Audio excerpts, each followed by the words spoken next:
So இன்றைக்கி பார்த்திங்கன்னா நம்ம சீட் மெட்ரிக்ஸ், அதாவது டிஎன்ஏயோட சீட் மெட்ரிக்ஸ் பற்றி பார்க்கலாம். ஸோ இதில் இதை இப்படி பிரிச்சுக்கலாம். ஸோ அந்த சீட் மெட்ரிக்ஸில் ஃபஸ்ட்டு செல்ஃப் ஃபினான்சிங் காலேஜஸ், இங்கே அதாவது private colleges, completely private colleges. So அது பார்த்திங்கன்னா 404 காலேஜஸ் இருக்குது.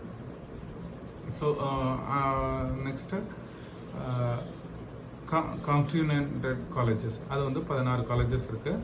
அதுக்கப்புறம் கவர்மெண்ட் காலேஜஸ் 11, அதுக்கப்புறம் யூனிவர்சிட்டிஸ் 4, அதுக்கப்புறம் கவர்மெண்ட் எய்டட் காலேஜஸ் பார்த்திங்கன்னா 3. ஸோ மொத்தம் டோட்டல் 438 காலேஜஸ் இருக்குது. இவங்க 95 கோர்சஸ் ஆஃபர் பண்ணுறாங்க. ஸோ அப்ராக்சிமேட்டாக தமிழ்நாட்டில் இன்ஜினியரிங் சீட்ஸ் பார்த்திங்கன்னா அப்ராக்சிமேட்டாக 2 lakh சீட்ஸ் இவங்க ஆஃபர் பண்ணுறாங்க. ஸோ இதில் பார்த்திங்கன்னா ரீஜன் வைஸ் பார்த்திங்கன்னா சென்னை ரீஜனில் 126 காலேஜஸும், கோயம்புத்தூர் ரீஜனில் அதாவது வெஸ்டர்ன் ரீஜனில் 122 காலேஜஸும், அதுக்கப்புறம் திருச்சி அதாவது ஈஸ்டர்ன் ஜோனில் 61 காலேஜஸும், சவுத் ஜோனை 2ஆக பிரிச்சிருக்காங்க. Madurai division, Madurai region and Tirunelveli region. Madurai ரீஜனில் 30 காலேஜஸ், திருநெல்வேலி ரீஜனில் 65 காலேஜஸ். ஸோ